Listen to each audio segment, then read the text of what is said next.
My presentation today is going to be somewhat broader than is suggested by my title. I'm going to talk, I will at the end address the correlation between confocal microscopy and intermediate voltage electron microscopy, but I want to spend a fair amount of time first talking about intermediate voltage electron microscopy as such and reconstruction within the thickness of thick sections from intermediate voltage electron microscopy. So that part of my talk is very much the other side of the coin from what Jack Kinnaman has just discussed. It's sort of the two techniques should be looked on as complementary. And then at the end, I'll show you some early results where we're looking at the same cells by 4 or 5 different forms of microscopy ending in the intermediate voltage electron microscope. Let me just address another sort of comparison. The studies that we are interested in, and the same could be said for Jack, are structures which, to put a fancy term on them, are pleomorphic. There's a distinction I think it's important to understand between a class of structures where it's reasonable to start with the assumption that they're all alike, or they all should be alike, like molecules. We just assume that hemoglobin molecules are all alike. If they don't look alike in the electron microscope, it's because of some artifacts and some noise in the image and so on. But if you can make that assumption that all the structures look alike, then you can apply various kinds of correlation techniques and so on, which will average out the differences among them and bring out what the similarities are in all the different images and examples that you have. We don't make that assumption because it's not true in our case. We're interested in structures like mitochondria or ruffles on cells, and although they're recognizable as a class, we can say that's a mitochondrion and that's a ruffle, not a mitochondrion. Not all ruffles look alike, and not all mitochondria look alike. In a lot of other structures, you can say the same thing. So we have to reconstruct one of these. When we look at one of these, we have to reconstruct that one because we can't average that with others. So we work very hard in reconstructing a single example of something, and we can't do this kind of correlation and averaging, which is so useful in the other cases. And I think that's an important distinction to understand. You can also point out, or I should point out, that it means that our statistics are terrible because we finish one reconstruction, we know what that one looked like, and if that one was a weird one, then we may not know much about what that class of structures looked like. So we take a deep gulp and go back and do it again and do it again and do it again. Okay, if I could start with all of the slides, since I'll be using a mixture of stereos and monos, as Jack did, all the slides will appear on this little screen. So if I could have the first slide, and everybody starts with can you do it the other way around and have the back ones on, the front ones off? Everyone starts with a joke. If you can't read it, it says, I think you're looking for 3D, and we're always looking for 3D in our lab. What do I push, this? No. Next slide, I guess that's what I push. The base of all of this work is a facility that's set up and funded rather similar way to the facility here. And let me just go through the bits and pieces. No, I'm happy to say next slide. Outstanding. Let me just go through the arrangement. It's not exactly what's shown here. It changes fairly often, but this is basically what we have. We have a 400 kV transmission electron microscope, and this is similar to the one, it's the same model as the one that you're seeing here. There's some small differences and special differences in ours from the one that's here, but I'll explain those when I get to them. The TV camera, which is shown below here, is not the TV camera that we have at the present. We're building one which will go above the stage. I won't say much about that, but it's a wide field direct digital TV readout. That camera feeds into a PCAT class of machine, and we also have a high-resolution digital TV camera which we can use for digitizing negatives and prints. So there's a sort of a digitizing station that's present here. We can also digitize from a Zeiss ordinary Zeiss microscope with a TV. So that's one source of 3D image sets. The other source of 3D image sets is a confocal laser scanning microscope, and this is the Cerastro, which was recently purchased by Molecular Dynamics in Sunnyvale. Everything moves to Sunnyvale. The host computer for that is the personal iris computer, which Jack alluded to, and is especially good for doing computer graphic things. Both of these can feed into our sort of central, it's our own facility, but I mean our major computer facility, which at the moment is a VAX 11750.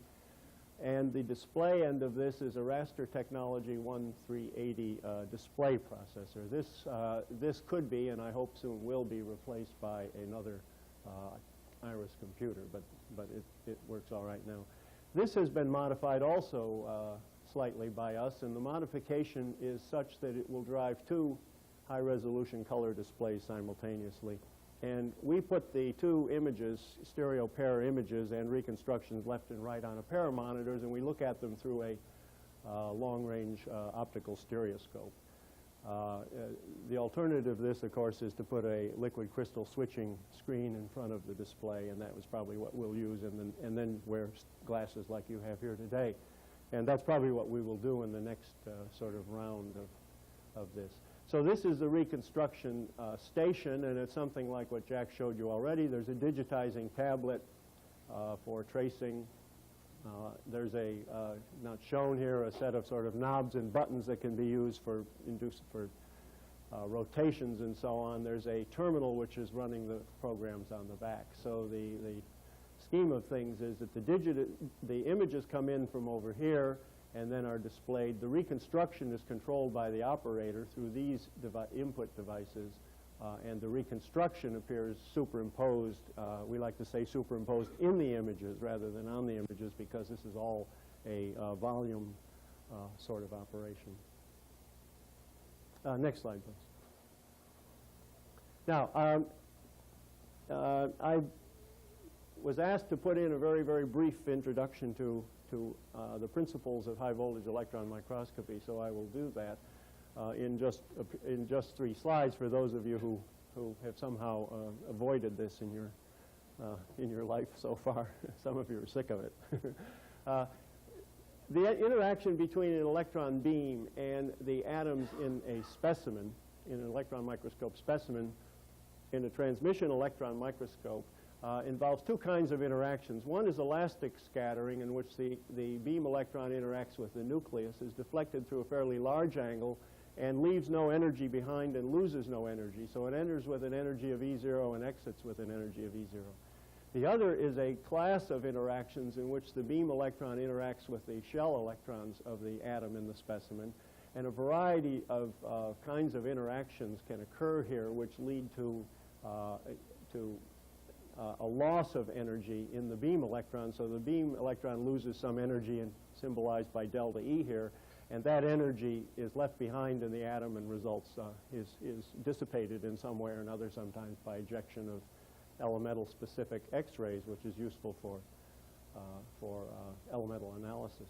Now the next slide shows that if you combine this elastic and inelastic scattering, sort of very schematized here in the specimen, with an aperture which captures some of the electrons, which blocks some of the electrons, then this leads to a deficit of electrons in the beam where there is high degree of scattering in the specimen, and this is equivalent of amplitude contrast absorption of light in a specimen. But in fact, the electrons aren't absorbed by the specimen, but the combination of the specimen and the aperture, which is not spelled right here, but it still works. The combination of the two is the equivalent of absorbing electrons. Now, the unfortunate thing about this is that it's the inelastic electrons which are scattered through the low angle, and most of which pass through the aperture. And these have the wrong energy or the wrong wavelength compared to the primary beam, and this leads to chromatic aberration, which is very severe in electron lenses. And this is, in effect, the limit on specimen thickness, because when the fraction of electrons which gets scattered is large, then a large proportion of those are scattered inelastically. They're focused incorrectly in the image, and the image suffers from blurring. So this is why the image, as specimen thickness increases, the image gets less and less sharp. Now, the next slide, please. This is from an article published some years ago by Bob Glaser, who's here in Berkeley, and shows that on the left panel, which is the only one we need to look at, that the specific electron scattering, the amount of energy loss, specific energy loss, the amount of energy loss per thickness, I think this is in microns, electron volts per micron in the specimen, decreases rather sharply when the primary electron energy goes from a range of 100 keV down to where it's around 400 or 500 keV. So there's this drop of almost twofold in the average energy loss, and therefore would be a twofold improvement in chromatic aberration from this effect alone, in increasing the voltage from 100 to about 400 or 500 keV. There's a small further increase if you get out to 1 million volts. In fact, this is sort of the justification for the new breed of intermediate voltage electron microscopes, which have accelerating voltages of 300 or 400 keV, because you achieve all the benefit of this, or most of the benefit of this, by 300 or 400 keV, and then this effect is of no further consequence out to 1 million volts. But there's another effect, which is a linear effect with voltage, and that is it's the relative energy loss, delta E divided by E0, which determines chromatic aberration. And this is E0 down here. So as you increase the voltage from 100 to 400 keV, there's also a factor of 4 improvement in chromatic aberration just from increasing E0. And if you go from 400 to 1 million volts, there's a further factor of 2.5 improvement. So all this just says that you expect to have something of the order of a 10-fold improvement or reduction in chromatic aberration at any given specimen thickness. And this means you can increase the specimen thickness farther at 400 or 500 or 1,000 keV than you can at 100 keV. So that's a very simple statement of the sort of physical basis for the improvement in images in increasing specimen thickness. The next slide, please.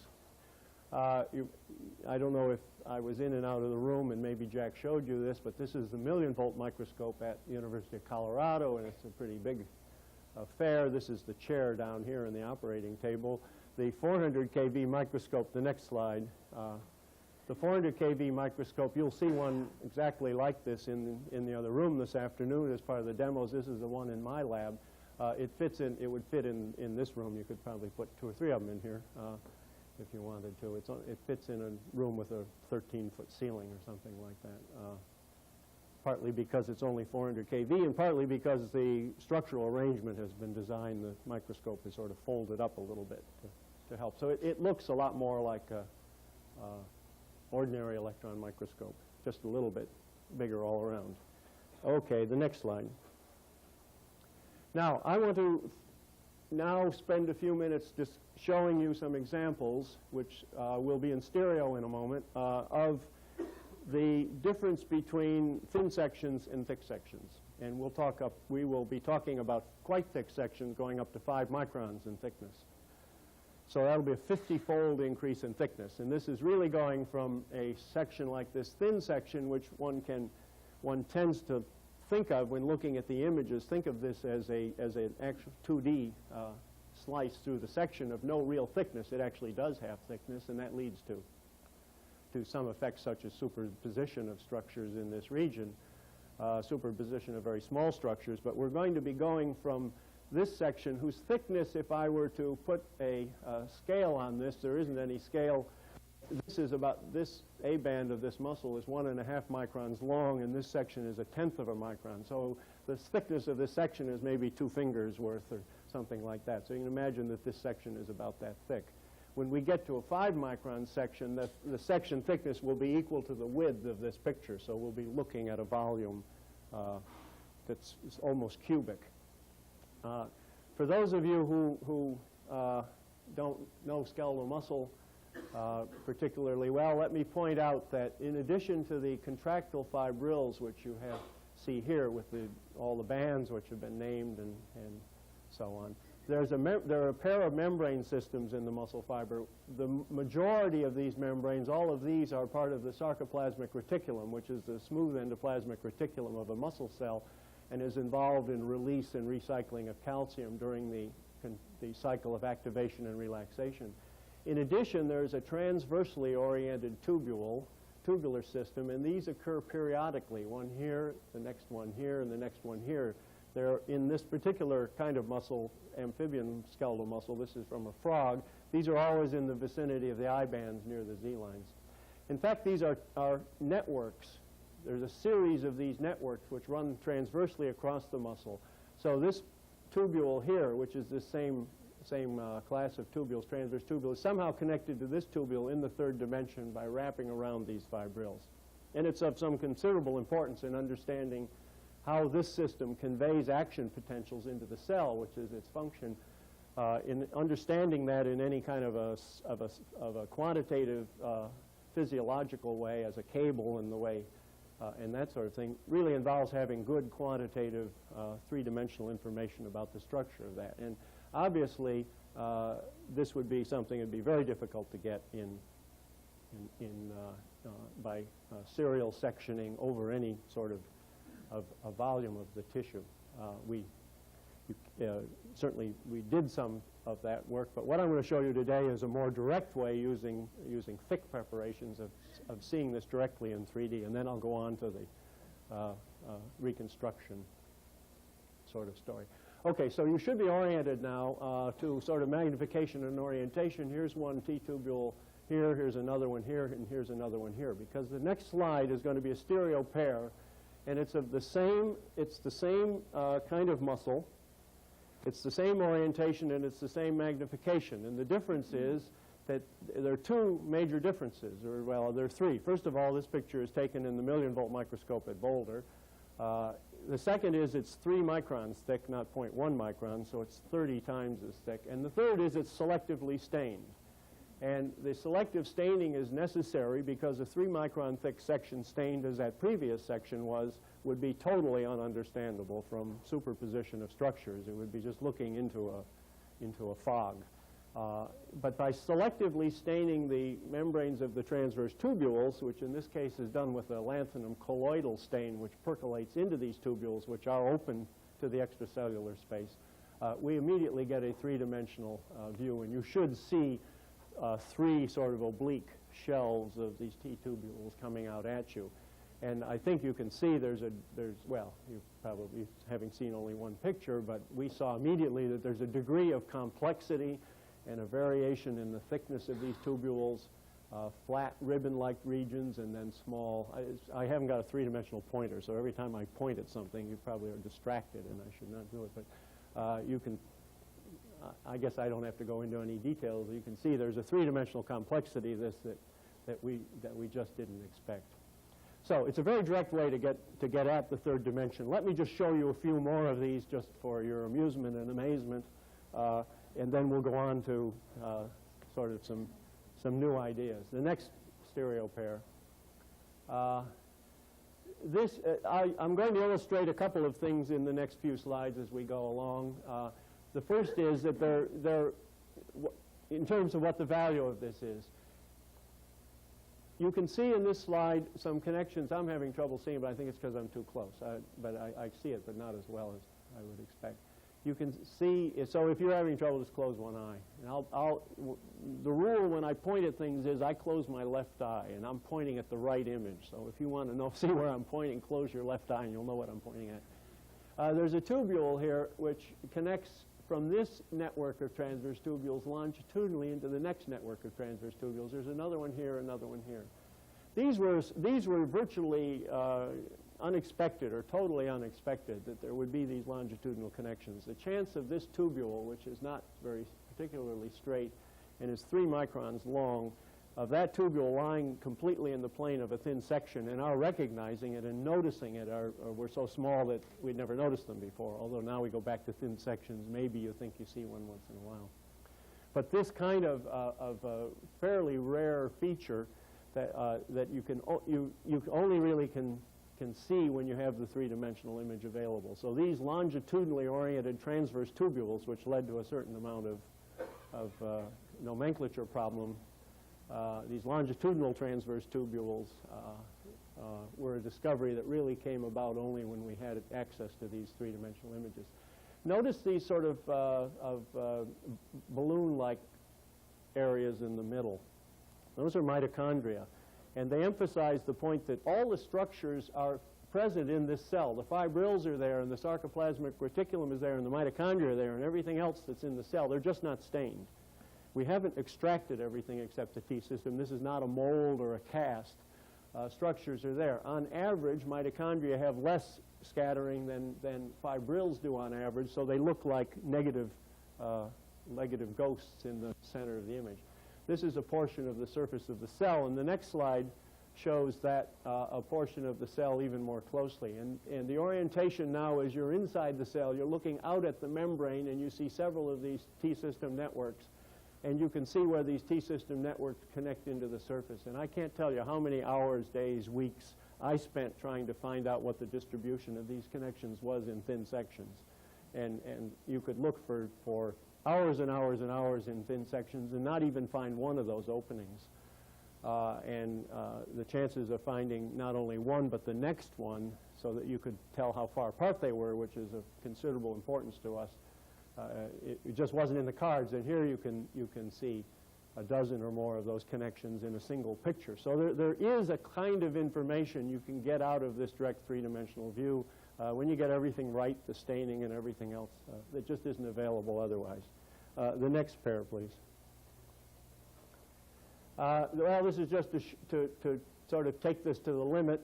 This is a different stain. This is a Golgi stain, the classical 19th century Golgi stain, which is silver nitrate and potassium dichromate and osmium tetroxide over a period of weeks, switching back and forth from one solution to another every few days.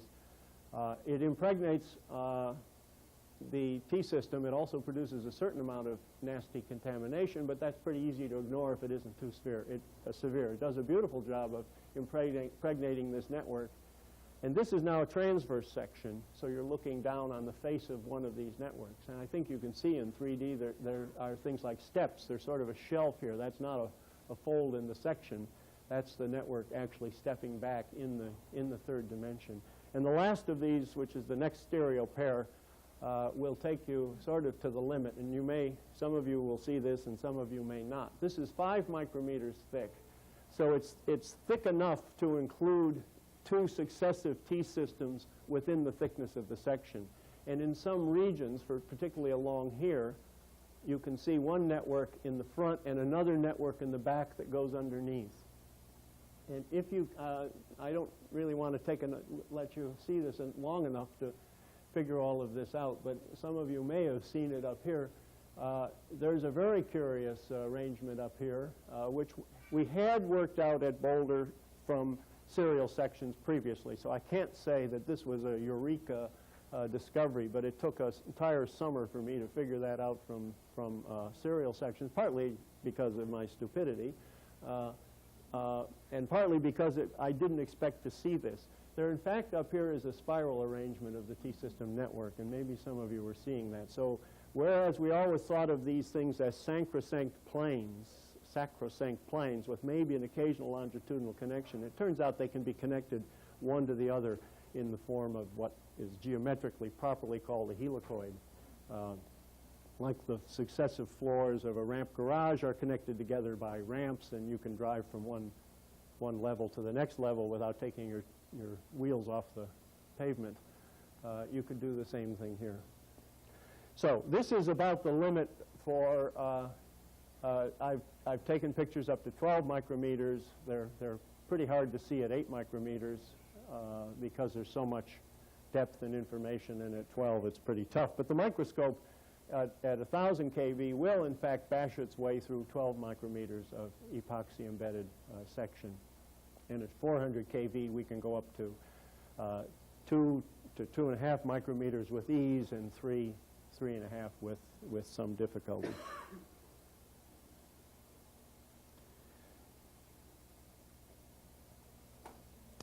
Okay, so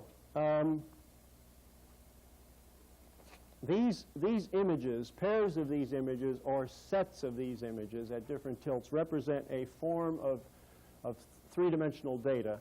And I've shown you one way of handling those data, and that's to display them as stereo pairs and just to look around and describe what you see.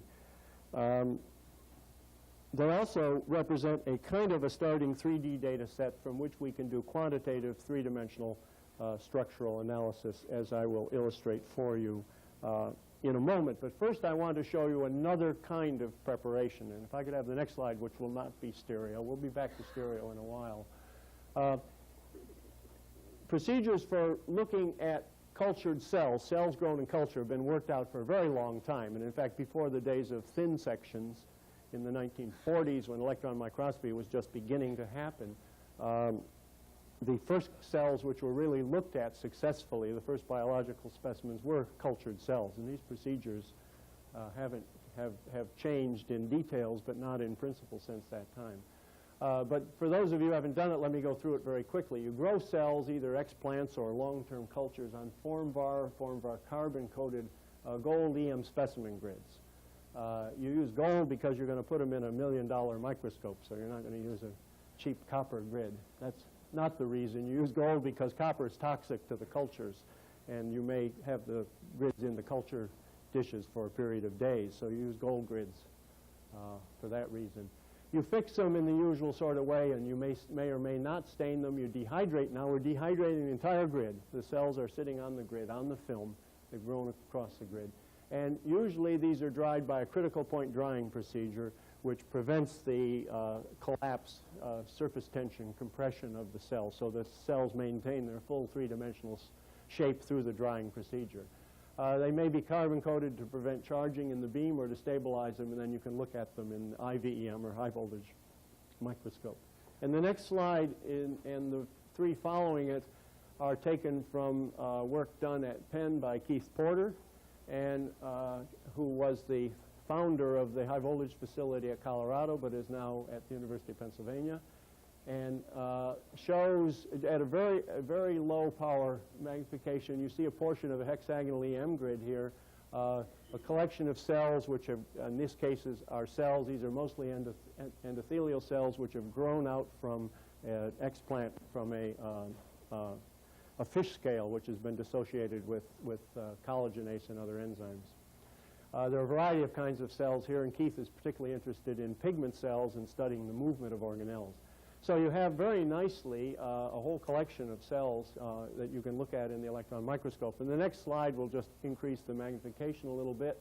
You see the nucleus now and mitochondria, and even at 400 kV, this is not 1,000 kV, but 400 kV, there's quite good imaging even through the thicker parts of the cells. And the next slide is higher magnification yet, shows details of mitochondria. Here's the cell margin over here, and then the next slide, which I think is at very high magnification, shows endoplasmic reticulum and the microtrabecular lattice, which Keith has been interested in for some considerable length of time. I'm not going to, and some microtubules. I'm not going to dwell on the biology of this, but just indicate that whole cells are also available for study. These are beautiful in stereo. I just didn't bring along stereo pictures of these. Okay, now I want to show you the approach, the one approach that we've taken in our laboratory towards three-dimensional analysis, which is to extract three-dimensional information from within the thickness of these specimens. So that's why I said this was a complementary to what Jack Kinnaman said. Our approach is if you don't take it apart, you don't have to put it back together again. So we image a thick section, and then we go into that thick section using stereo techniques and collect three-dimensional information. Let me just show you how that's done in the simplest of the procedures that we use, the one that's the furthest along in development. It's fully functional and utilized steadily. So the next slide, I guess, will just repeat that, and I think I may have said enough about this before, but this is done at this workstation. Pairs of tilt images having been brought over from, say, the intermediate voltage microscope, stored in the memory of the VAX computer, displayed as images on the two monitors as stereo pairs. So this is just a fancy way to look at stereo pairs at the moment. But the operator now builds a three-dimensional model entirely visually, and using these various controls, builds a computer graphic three-dimensional model inside the sort of perceptual three-dimensional space that you see. So it's as if I somehow stood here and could model using geometric objects. I could move them around in the room and model model somebody's head or model a group of you in this room. Just standing back here and doing it with strings and wires, you know, just sort of remotely. So let me show you how that works. The next slide, we'll probably go into stereo. Well, this shows the station. This is Julian Heath, who was a postdoc with me during the early development of these procedures. He's now at Baylor College of Medicine. And he's looking in this, down this stereoscope at a pair of electron microscope images, and he's got his left hand. Everybody does this today is left-handed, according to what I've seen. He's got his left hand on the digitizing tablet. And then the next slide shows the sort of end product. He's gone to lunch, and here's a three-dimensional display, stereo display of something that he has reconstructed. So let me show you how this works now. I have a lot of time because I didn't start my stopwatch, so I still have 45 minutes. How much time do I have? Who's the hook? Okay, we'll make it. We'll run through. Okay, next slide. The procedure begins. This is just one approach, and in this procedure, you begin by displaying some vectors. The extinction of these glasses is not as good as it could be, so there may be some bleed through on these. There's no image here. I'm just showing you the geometry, the geometric procedure for building these. You have at your control, through these remote controls, you have control of these vectors. They appear one at a time. You can move them around in 3D. You can lengthen them and shorten them. You can tip them. You can put them any place you want. The idea is that you put these vectors in somehow in relationship to what you see. So if I was modeling somebody's face here, I would take the first of these vectors and just sort of put it on their nose or their forehead or something like that. And then you can leave that vector there. It becomes a permanent part of the display, although you can come back later and capture it and move it around to fix it up. And you just build a structure out of vectors, a network of vectors, like a geodesic dome, which models what you see. All of the selection of what gets included in the modeling and all of the positioning is done in your head. The only place that the 3D is occurring is in your head. This introduces some questions about precision and so on, but it also introduces, and I think this is very important, it introduces the possibility that the selection of what gets included and the recognition of the structures in the cell is done by the cell biologist. It's not done by any computer algorithm. It's done in the head of the individual. So you say that is a mitochondrion and that's what I want to model. That is not a mitochondrion and I'm going to ignore that. So this gives you the possibility of doing this selection, segmentation, recognition, all of those steps in your head. We are actively involved in automating as much of this as we can, but what I'm going to show you today is sort of a simple hand-operated procedure. Okay, so this gets built up. The next one, I think, just adds a few more vectors. And when you think you've got this thing modeled correctly, this is what it looked like. Then you can convert this into a more solid-looking display by defining these surfaces as polygons, and the next slide shows that. You can set up various lighting. This is a very sort of simple lighting condition with a red light coming from, I think, the lower right. You can rotate this, the next slide, so you can tumble it around and look at it to get a more three-dimensional view. And you can get fancier with the lighting and the shading, as shown in the next slide, where we've sort of added a point light source down here someplace shining up on this object. So that's the scheme. Now let me show you a real case. The next slide, stereo pair. This is a portion of an advancing pseudopod of a fibroblast, a chick fibroblast, which was grown in a three-dimensional collagen gel. This is a project of Julian Heath when he was with me, and the idea is that cells, to examine whether cells migrating in a three-dimensional matrix look different or the same as, different from or the same as cells which are migrating on a flat substrate in a culture dish. Julian's feeling is that the three-dimensional model is more like cell movements in embryogenesis and so on, that cells don't usually crawl around on flat substrates. Sometimes they do in nature, but usually they're often in three-dimensional matrices. This cell had been labeled with an antibody to a cell surface antigen, and that antibody was tagged with fairly large gold particles, in this case 15 nanometer gold particles. So these gold particles are decorating the surface membrane of this cell, which was migrating in this direction. You can see the collagen here. This is a section of an embedded. The gel with the cell was embedded, and then a section was cut. This is a section about 1.5 microns thick, as I remember. So this now becomes, the reconstruction of this becomes a three-dimensional connect the dots. Just connect all the dots up with vectors, and then that will model this cell surface. So this goes way back to our U's when we had those little pictures, and you drew a line from 1 to 2 and 2 to 3, and when you got all done, there was a bunny rabbit or something. Now this has suddenly become very important. The next slide, and much more expensive.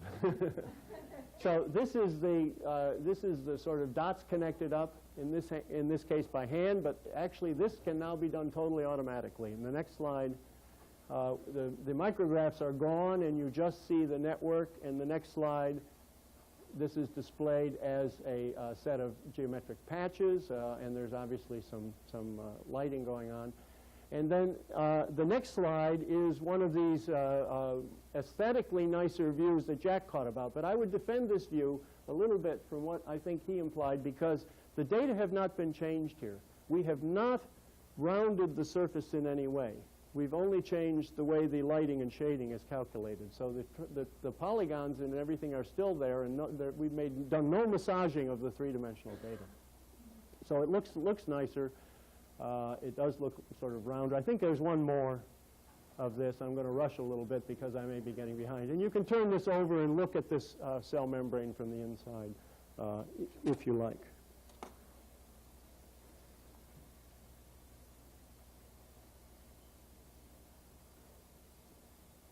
Well, there's another example. I have to get through the slides anyway, so we'll run through them very quickly, of a cell which is also in collagen. And here is a case where segmenting and separating these structures would be quite difficult to do in any automatic way. We don't have gold particles.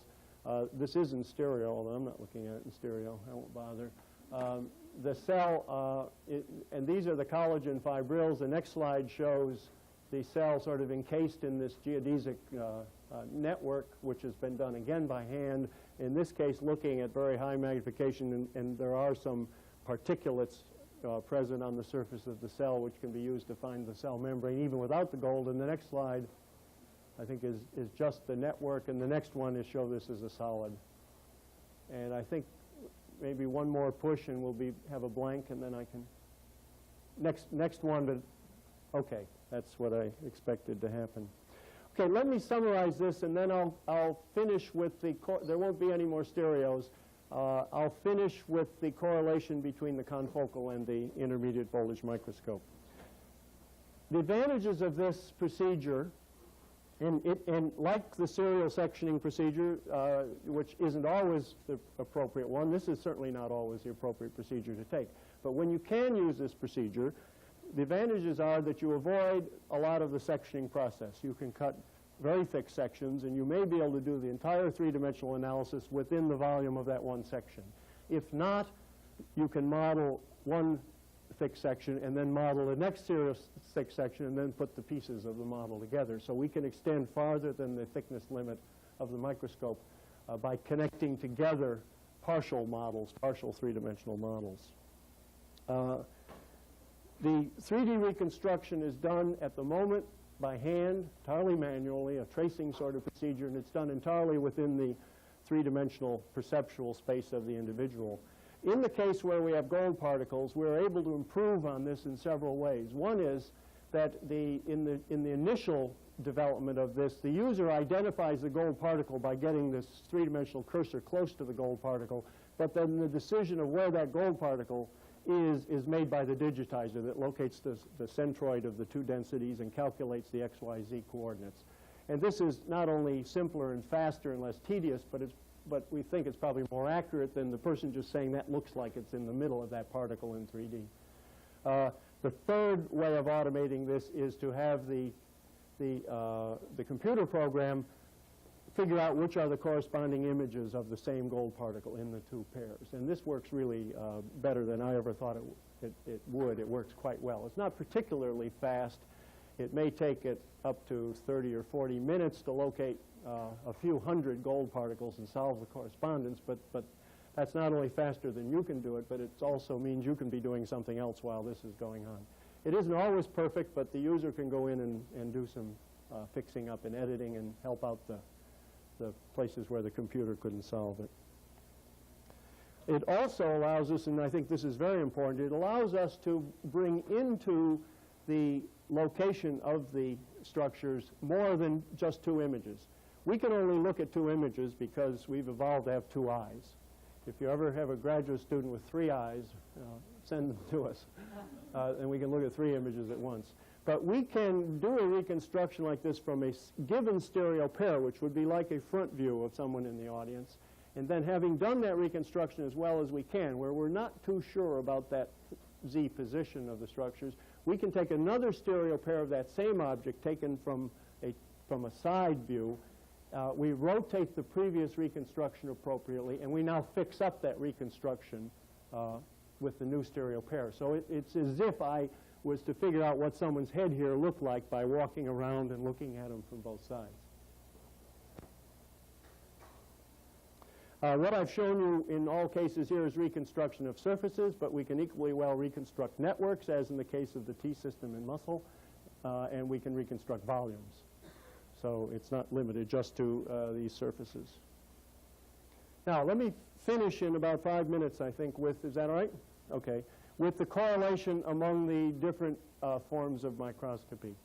And then at the end, I'll tell you why I think this correlation may be important if you haven't figured it out as we went along. What I will show you is a fairly simple, not very simple, but anyway. I'll show you an example where we have correlated confocal fluorescence microscopy with 400 kV intermediate voltage electron microscopy on the very same cell. The advantage of the fluorescence microscopy is that the cells are examined in a rather not entirely living state, but in a hydrated state. They haven't been put through quite the procedures that's necessary for electron microscopy.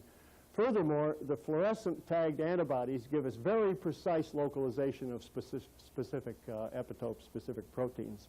So we can locate specific entities in the cells very precisely, or have accurate identification of specific proteins using the fluorescence microscope.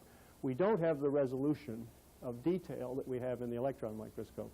In the electron microscope, we see the fine structure much better, but everything is just sort of a little grayer, a little less gray than something else, and we don't have that kind of identification unless we've used antibody tags, which of course we can also do. So the idea is to get images from the same cell for both of these. So if I could have the next slide and just the front lights off. The procedure then is something like this. We do cell culture, we do immunostaining, and then we may do epifluorescence microscopy or confocal scanning microscopy. We can also do phase or interference microscopy of the cell culture, so we can start with a set of images in the cell in the totally living state. In this case, they've been fixed and permeabilized and stained, immunostained, but they're still in the hydrated state. Then we go through the whole mount cell preparation, which involves dehydration, and then into the IVEM. The next slide just gives you a little diagrammatic idea of how that can be done. The cells, as I've said, are grown on grids, several of them on a small cover glass, and these can be examined by light microscopy by just mounting the cover glass underneath another cover glass, a larger cover glass, and this mounting medium may be 50% glycerol or something like that. When you need to remove these, just to give you a clue of how to remove these without destroying everything, the easiest thing to do is just to put them down onto the surface of a solution, which could be your next fixative, for example, and then this cover glass will eventually settle down and fall away, and without the grids getting destroyed. So you break this surface tension in this way. The next slide will show you an example now, and I'll carry you through several images of this same cell. So I'll point to a few areas and a few things to help you localize. This work was done in collaboration with graduate student Tom Schultheis, who's in Howard Holzer's lab in anatomy at Penn, and with Harunori Ishikawa from Gunma University in Japan, who has been working with us during summers. This is a cardiac myocyte, a chick cardiac myocyte grown in culture for several days, and it has begun to differentiate myofibrils. These are complete myofibrils. They have the correct sort of sarcomere spacing, and these would have been spontaneously contracting in the living cells. There are other parts of the cell that are less differentiated, and I would focus on this sort of a loop that you see right here, where you see a set of dots which are beginning to take on a regular arrangement, but the spacing here is not the correct spacing for the sarcomere. So this could be looked on as some kind of a possibly primitive developing myofibril. And then there's another region over here where there seems to be little, if any, organization at all. This stain is fluorescein-labeled anti-alpha-actinin. So the structure that is being stained here is alpha-actinin, which is found in the Z lines of the intact myofibrils. The next slide shows the same cell, and this is a rhodamine-labeled anti-myosin heavy chain. So this is staining the myosin. And in the region of the intact myofibrils, there's very, very bright fluorescence, and this shows up one of the problems of epifluorescence, which is cured by, or can be cured by, confocal microscopy, because as you will see, we have much better visualization of detail in this region of this cell when we get into the confocal microscope. Here's this loop again, and it does have some myosin in it, and there's some rather diffuse myosin staining over in this highly undifferentiated region. Okay, now the next slide is the confocal section through the confocal, and this is just a color display where the yellow is the fluorescein anti-alpha-actinin, which you find in the Z lines of the intact myofibrils, and the red is the myosin, anti-myosin, which you find in the spacings in between, the A-band spacings in between. This particular plane of focus does not quite show that loop here, and does not show this undifferentiated region over there because of the very precise sectioning of the confocal microscope. Now, 1 micron focus change is in the next slide, and now we begin to pick up the parts of this loop, and some of the undifferentiated region begins to show up. This fibril again is shown quite well. You see now the gold specimen grid. It reflects the laser light very brightly, and that very bright reflected light gets through the barrier filters and gets picked up. And the next slide is another 1 micron change in focus, and now we see the dots, the fluorescein stained dots of this loop, and so on here, and then this undifferentiated region over here. Okay, now this grid then was processed for the intermediate voltage electron microscope, and the next slide shows that. And this is the same one. Unfortunately, and some of it's off the top of the screen, but some of it's also off the top of the slide. That loop I showed you doesn't appear in this picture. This is the bottom of it. The interesting part is up above. But here are the intact myofibrils, and here's this undifferentiated region, and here's this loop. We'll see it doesn't help much. The slide got bound, and we lost it. The next slide will take us into this region, including this loop. Now you see the complete myofibrils. They look like an ordinary fibril ought to be. So we really haven't gained very much new information here. But we can look in this region of this loop, and I think that we can see that there are some small dots. They're mixed in with a lot of other density, of course, which didn't show in the fluorescent image. But we can identify the particular densities in this electron micrograph, which we know are associated with the fluorescence from the alpha-actinin. So we know where alpha-actinin is in this developing loop, and then this is this sort of undifferentiated region over here. And the next slide, I think, maybe takes us over there, and this may be the end. And this region, which looks pretty much unstructured in the electron microscope and also looked pretty much unstructured in the light microscope, looked at carefully, we can, in fact, relate these dots as alpha-actinin staining and these rather poorly longitudinally oriented filaments as the myosin. So I think this is we haven't done very much of this, but I think this is potentially a very powerful technique. That's all for the slides, and I'll finish. So the purpose of this then is to combine the kinds of information which are especially available in certain microscopies with that in other microscopies. So the example that I've shown you is the fluorescence identification of specific proteins in the confocal and in the epifluorescence microscope with the fine structure which is available in the electron microscope.